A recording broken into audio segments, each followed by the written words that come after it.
আসসালামু আলাইকুম ওয়া রাহমাতুল্লাহ। প্রিয় দর্শক, যে যেখান থেকে এই ভিডিওটা দেখছেন সবাইকে আন্তরিক শুভেচ্ছা ভালোবাসা রইল। আজকে 29শে জানুয়ারি 2026 রোজ বৃহস্পতিবার আমরা চলে আসছি সেই নাজিপুর বাজার, গুরুদাসপুর নাটোর। বাট এখানে আজকে আমি দীর্ঘ সময় ধরে দাঁড়িয়ে আছি, প্রায় 1 ঘন্টা হলে। তো এখন পর্যন্ত আমরা কোনো পাট দেখতে পাচ্ছি না, মানে কোনো পাট নাই বললেই চলে। এখন পর্যন্ত কেউ আসে নাই। তো কী নিউজটা করবো সেটাই এখন ব্যাপার। তো প্রিয় দর্শক, যেহেতু আমি জুট দেখতে পাচ্ছি না, তো সে কারণে খুব আফসোস যে আজকে কোনোভাবে পাটটা দেখতে পারলাম না এই সোমবারে।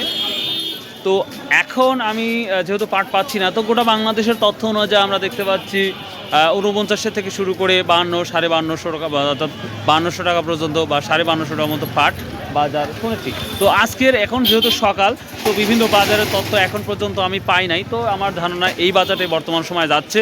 তো তারপরেও কালকে কে কী কমেন্ট করেছিলেন, তো এই ভিডিওর পরেই আমরা সেই কমেন্টগুলো দেখাবো এবং সেই কমেন্টে আলোচনা করবো। আর একটা কথা বলি, আপনারা অনেকেই জানতে চেয়েছেন ভাই, যদি 1 তারিখে ফেব্রুয়ারি 1 তারিখে যদি মিলগুলো সত্যি বন্ধ করে দেয় তাহলে কি, এবং বন্ধ কি আদৌ হবে কি হবে না। ভাই, এটা এখনও সঠিক আমরা কোনো তথ্য পাইনি, বা আমি এখন পর্যন্ত কোনো সঠিক তথ্য পাই নাই যে আদৌ বন্ধ হবে কি হবে না, সেটা নিয়ে কোনো তথ্য পাই নাই। যদি পেতাম তাহলে অবশ্যই আপনাদেরকে জানাতাম। তো আপনাদের অনুরোধ থাকলো, আজকের কি বাজারটা হচ্ছে অবশ্যই কমেন্ট করে জানাবেন যে আজকের বাজারের কি অবস্থা, কি হাল হাকিকত। এবং আপনারা জানেন যে 17ই ফেব্রুয়ারি যে পাট রপ্তানি এবং সেফারের সাথে কোর্টে রিট করা হয়েছে, সেটার কি অবস্থা হবে সেটাও জানাবো ইনশাল্লাহ। যদি আগে ভাগে যদি কোনো তথ্য পাই তাহলে অবশ্যই জানাবো। আর আপনাদের গত ভিডিওতে আমি একটা খুব গুরুত্বপূর্ণ একটা তথ্য দিয়েছিলাম যে বিভিন্ন জায়গায় হচ্ছে সরকার রেট করতেছে, যাদের পাট বেশি আছে বা স্টক করেছে তাদের সাথে সরকার একটা শর্ত দিয়েছে যে খুব দ্রুত পাটগুলো বিক্রি করে দিতে হবে, এই ধরনের কথা শুনেছি। তো কত পার্সেন্ট এটা পজিটিভ, সেটাও কিন্তু ইনশাল্লাহ আমরা জানাবো। আর আপনারা যদি কেউ জেনে থাকেন অবশ্যই কমেন্ট করে জানাবেন ভাই।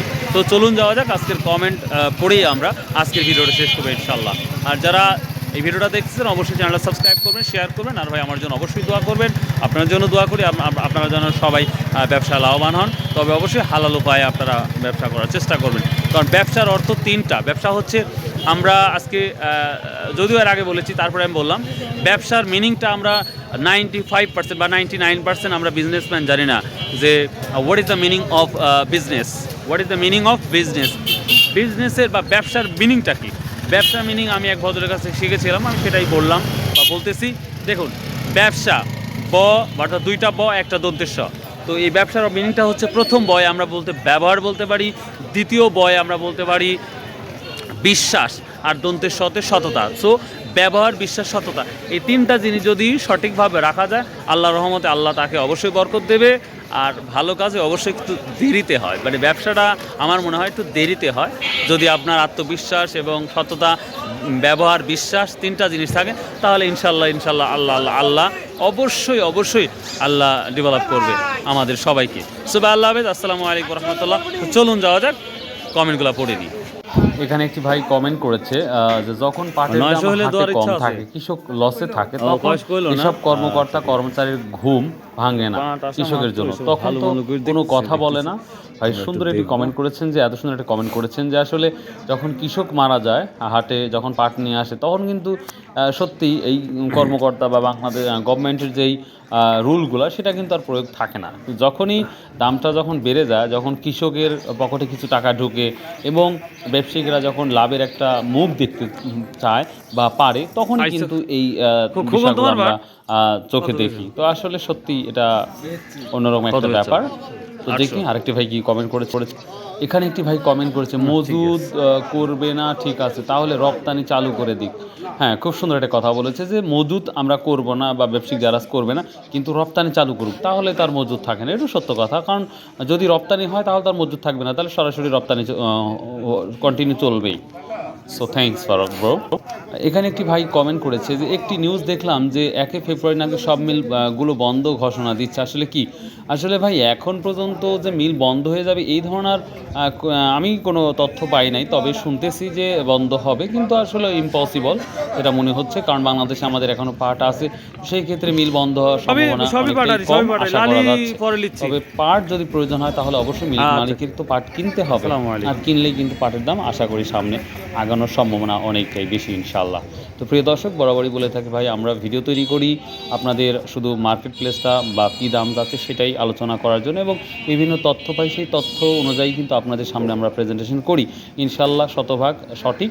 আর দ্বিতীয়ত হচ্ছে আমাদের দাম শুনে বা আমাদের কথা শুনে আপনারা পাট বিক্রিও করবেন না, এবং কিনবেনও না। ভেবে শুনে আপনার বিজনেস আপনাকে চালাতে হবে, আপনারই করতে হবে। সো সব দিক দিয়ে বিবেচনা করেই আপনি ব্যবসা করবেন, সেটাই সবথেকে উত্তম হয়।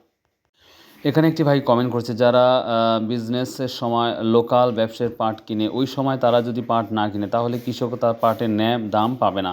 আজকে বড় বড় মিল মালিকদের বাঁচানোর জন্য সরকার তরফ থেকে এত দৌড়ঝাঁপ কেন? ভাই, আপনি খুব সুন্দর একটা গুরুত্বপূর্ণ কমেন্ট করেছেন, যে আসলে সত্যি যে কৃষক যখন টাকা পায় না তখন কোনো দৌড়ঝাঁপ হয় না, কিন্তু যখনই ব্যবসায়িকের হাতে যখন পাটটা চলে আসে তখনই কিন্তু আমরা দেখি সরকারের কর্তৃপক্ষ থেকে এই দৌড়ঝাঁপ। আসলে এটা একেবারেই লজ্জাজনক এবং দুঃখজনক।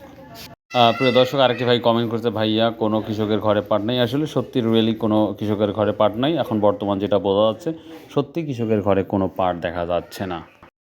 প্রিয় দর্শক, আরেকটি ভাই কমেন্ট করেছে, হাইকোর্ট মামলা চলমান থাকা অবস্থায় সরকার কোনো অভিযান করতে পারে কি? হ্যাঁ ভাই, একটা কথা বলছেন যে হাইকোর্ট চলমান কালে আসলে অভিযান করতে পারবে কি না। আসলে সত্যি এই বিষয়ে আমার কোনো তথ্য জানা নেই যে হাইকোর্ট মামলা চলমান অবস্থায় আসলে অভিযান চালাতে পারবে কি না। এখন সরকারই এটা ভালো জানে। তো যদি এটা আমি জানি যে হাইকোর্ট মামলা চলমান কালে যদি সরকার কোনো অভিযান করতে পারবে কি না পারবে, সেটা ইনশাআল্লাহ আপনাদের জানাবো। প্রিয় দর্শক, আরেকটি বিষয় দেখি, বশিরের ষড়যন্ত্র। এক ভাই লিখছে, আসলে বশির ষড়যন্ত্র করছে কি না করছে, তো যে অবস্থা, যদি পাট রপ্তানি না হয় তাহলে তো দেশের অবস্থা খুবই খারাপ হবে, এবং স্পেশালি পাটের অবস্থাটা খুবই খারাপ হবে। তো আশা করা যাচ্ছে খুব দ্রুত এই পাটগুলো রপ্তানি হবে দেশের বাইরে ইনশাআল্লাহ। তো দেখা যাক আল্লাহ কী করে, সেটাই দেখার বিষয়। সবাই দোয়া করেন আল্লাহ যেন সবার মুখে হাসি ফোটায়, এটাই চাই। ভালো থাকুন, সুস্থ থাকুন ইনশাআল্লাহ। কালকে সুন্দর একটি ভিডিও দেখাবো ইনশাআল্লাহ, চাষকর বাজারের কী অবস্থা সেটা, এবং কে কোথায় থেকে দেখছেন অবশ্যই চ্যানেলটা সাবস্ক্রাইব করবেন, শেয়ার করবেন, এবং অবশ্যই আপনারা কমেন্ট করে জানাবেন যে কোথায় কী অবস্থা। আসসালামু আলাইকুম ওয়া রাহমাতুল্লাহ। ইনশাআল্লাহ আবার দেখা হবে কোনো একটি ভিডিওতে। নামাজ